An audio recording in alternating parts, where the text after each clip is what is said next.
Hey, it's me, Bert. And I know if you're one of my Instagram followers, you're probably waiting for my every Ewok and Return of the Jedi video, and I promise you it's coming. It's just taking way longer than I expected. There's a lot of Ewoks in that movie. But anyways, today I thought I'd throw in a little short video, a little review and unboxing of Boba Fett, Vintage Collection number 186. So let's get to it. All right, so let's take a look at the card back. Now, first of all, if you're not familiar with Jedi Temple Archives, you really need to check out that website. A really amazing site with lots of great news all the time. Well, they were the ones that convinced Hasbro to change their design for this packaging. This package originally featured the same photo, but cropped right about here and really large. So you didn't really get a sense of what Boba Fett was like. Not only that, but the rectangle here and behind Boba Fett were each orange instead of this yellowy color. Now, what they've done is they've actually just gone and found at some point the original Kenner artwork and used that for Boba Fett. Now, the figure's taller than the old school 1983 Kenner figure, so you're missing a little bit of the gun here, which would have been kind of cool if they could have figured out a way to work that in. I believe the reason that their original prototype designs featured the cropped artwork is because the real photo doesn't include any of Boba Fett below the waist here. Okay, so if you look, this is clearly, obviously airbrushed in back in 1983 by one of the Kenner's original artists. Doesn't even have the knee pads there. It's kind of a cool throwback.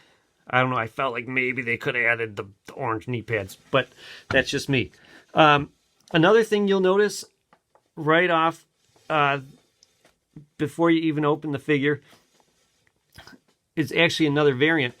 People say that the original prototype variant of Hasbro's card back, you know what I was talking about with the orange and the cropped photo, some of those went into production. However, nobody has found any evidence of that for sure yet. So, I'll believe it when I see it.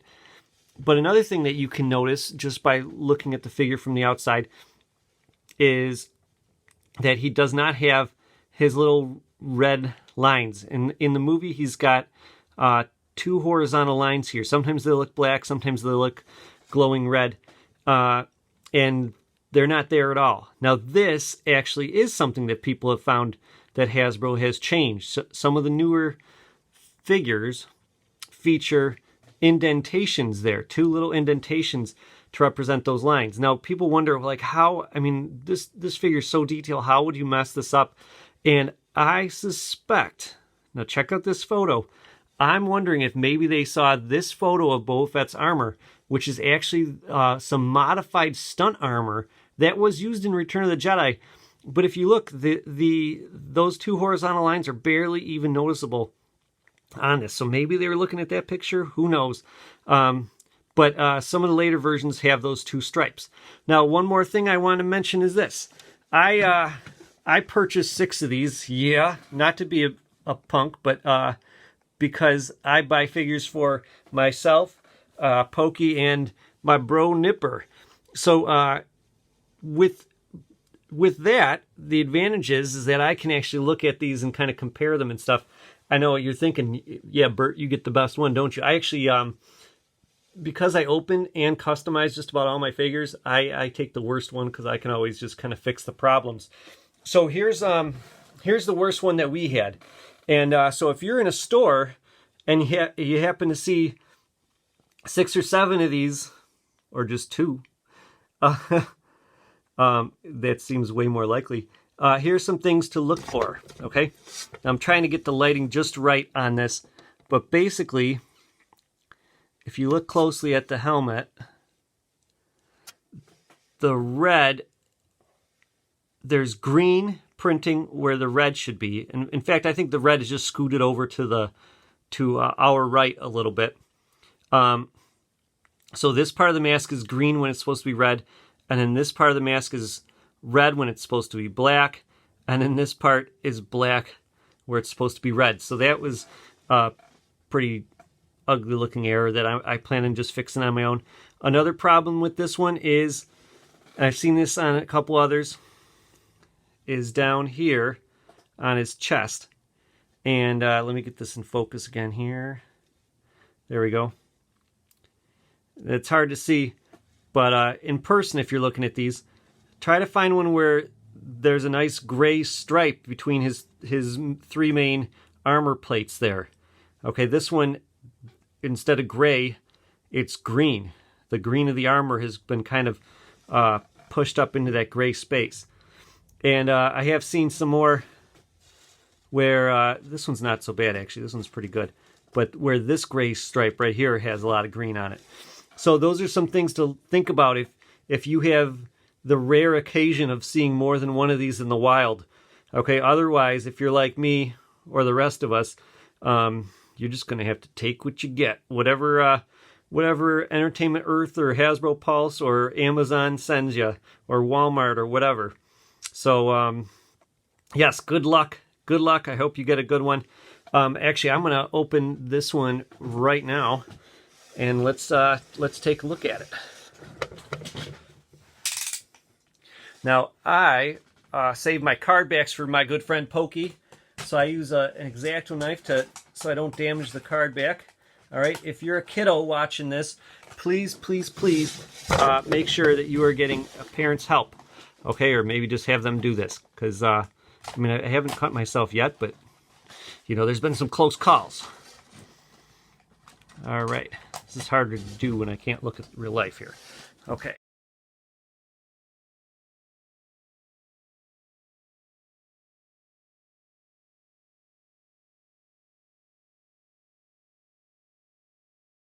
Okay, so first of all, if you're watching this video, you probably want to know, is this better than the most recent Return of the Jedi style Boba Fett? And I would say even with my glaring paint errors on this guy, I'd say yes. Okay, now most of it comes down to the helmet and the neck. Okay, Boba Fett's got his neck back. So let's get him out of here. Free. Okay, there we go. So with the helmet, just the shape is better. If you watch my video about how to make a better Empire Boba Fett, because I'm still not happy with that one, you can see the helmet is a lot like the Force Link Boba Fett helmet, which I love. Okay, just a really good overall shape for Boba Fett's helmet. There it is from the side. Okay, this one, basically his forehead is too small. You can kind of see that there, and just the shape isn't quite right, and so he loses a lot of the feel of Boba Fett. You know, when he's like kind of just looking on it at Boosh, nods his head. The Vintage Original Trilogy Collection one just doesn't do it very well. I know mine is like the most beat up figure ever. That's all I had. Sorry. I was planning. I sold mine. I bought a bunch of extra Force Link Boba Fett's because I was going to combine my my scrappy Vintage Original Trilogy one I found here. So I sold my good ones off. So I don't have any good ones anymore.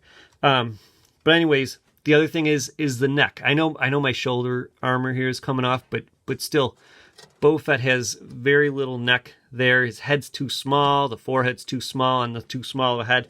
This one corrects all those things. He just looks absolutely fantastic. So let's take a look at some of the other features that they came up with. Okay, first of all, this is the first time I've seen this. It makes me a little nervous, but in order to give Boba Fett the full range of motion, but then also allow him to have the full emblem on his shoulder pad, they decided to make his shoulder pads like this attachable thing that kind of attaches to this armor up here, this green armor. Okay, interesting choice. I like it. I think it works pretty well. It's better than, let's see, I know I've got him around. Oh, here he is. It's better than what they decided to do with the Vintage Collection Empire Strikes Back Boba Fett. And I know, yeah, he's missing his arms. This is all I got. I'm sorry, folks. I customized too many of my toys, so it's hard to find a an original one. But what they did was, because you can't print on a joint like that, so they just made his little emblem, his little Mandalorian emblem, really tiny and squished it towards the bottom rather than having it centered. So I thought this was a good choice. His backpack is a bit too clean for my taste, but that's okay. I'm gonna put it like it's bright white, which makes it look more like he did in a prototype. If you look at the prototype Fett, like before Empire Strikes Back even, this is kind of what he looked like. But in Return of the Jedi, it was a little darker than that prototype. During Empire Strikes Back, his backpack was cleaner and greener. So that's what makes this a very Return of the Jedi specific backpack. All right.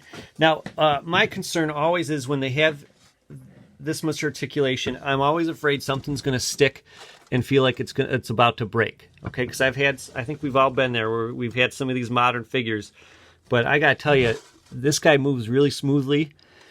His wrist moves independently of the gauntlet. It can even move up and down. I'll show you a little bit later some cool poses you can get out of that. All right, I'm just moving every joint. I don't know if you're like me. This is what I do. First time I get a figure, I just gotta play with them, try out all the features. Look at that. This right here. This swivel usually gets me. It drives me nuts on a lot of figures. Plus this, just getting a figure's leg to move forward nowadays with all this articulation. But he moves very naturally. The ankle is a little bit scary. I think they've done this on a couple other figures. I can't remember who. But basically, the peg from the ankle joint goes into the foot right here rather than straight down.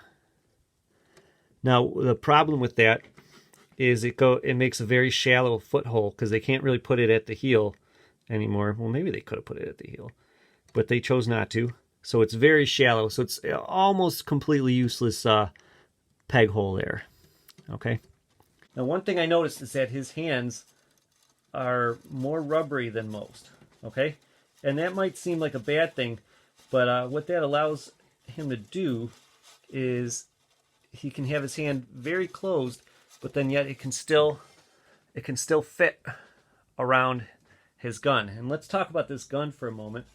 Let's see. He can still hold that gun, even though his fingers and his thumb are very close. Ah, he dropped it. Okay. But the gun, very nice job. This is actually, I mean, I guess maybe the Power of the Force 2 when they were going for this gun, but they really didn't do it very accurately. And so it's got the ridges that only appear in Return of the Jedi. Okay, some people might be concerned that the stock isn't brown. I think a lot of people would expect that stock to be brown.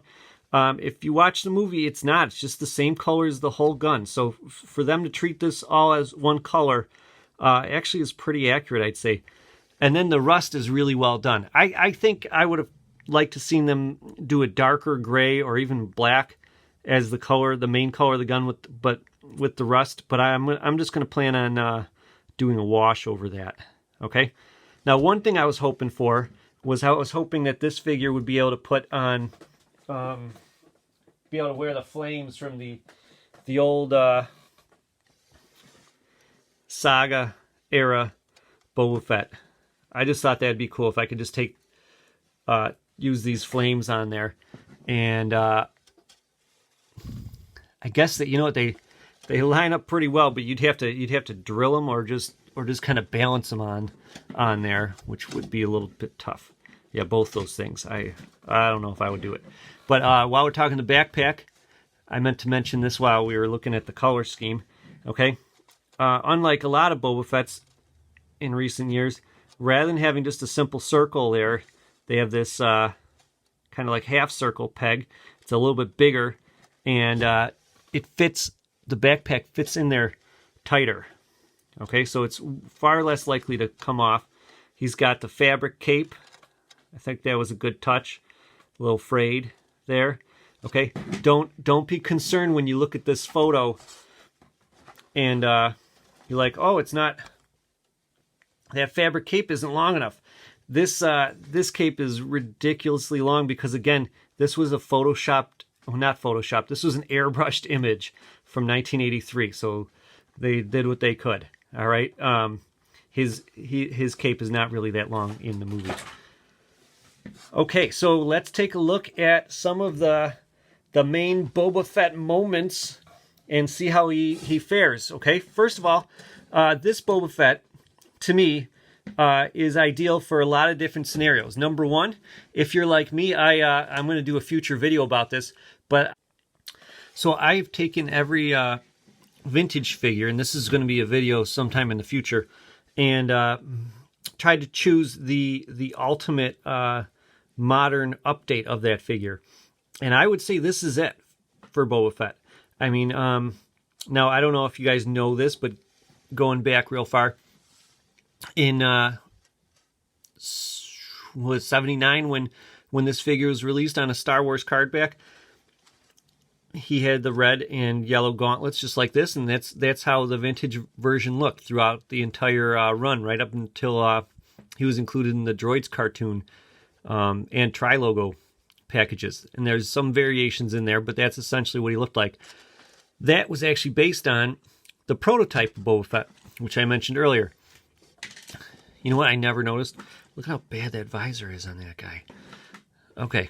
Anyways, an Empire, like the Force Link figure here, his gauntlets are green, and his backpack is almost entirely green. So that's why I feel like this guy with the red gauntlets is a more accurate reproduction. Okay, now you'll notice he does have the yellow one, and his is red, because that's more accurate to Return of the Jedi.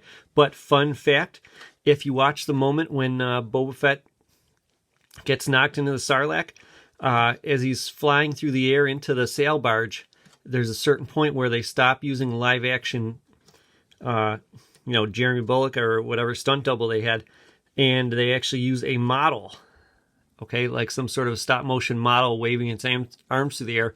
That model was based on the prototype and has the yellow arm gauntlet. So just kind of fun, interesting thing. So until they make the prototype Fett, this to me is the ultimate update of the original one, just because I feel like the colors are truer than the Empire Strikes Back one, even though obviously Empire Strikes Back came first. Okay, moving along, the other reason you might want this figure is if you did the Jabba the Hutt scene from Star Wars A New Hope, the special edition, where Jabba the Hutt is waiting outside the Millennium Falcon. If you have a setup for that scene, you might want to use this figure there. You also are, of course, going to use this figure for inside Jabba's palace. I would say in the sail barge, out of the sail barge, on Luke's sand skiff. I use this figure for all those different moments. Okay, and if you look, he matches up pretty well. He can do a lot of those same things. When he has his gun held up a little higher, you can do that just by moving this little joint at his wrist. Okay, it's pretty convenient.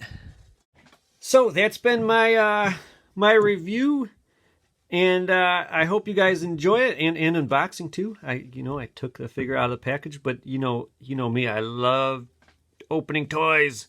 That's what they're all about. So if you like this one, check for more. I hope to, someday get a Hoth, or not Hoth, Bespin Leia in the mail, maybe. And I'll do a review of that one and anything else that I come up with. Well, until then, like and subscribe so you know when those videos show up, and I'll see you then. This has been Bert. Bye now. No Skill Customs.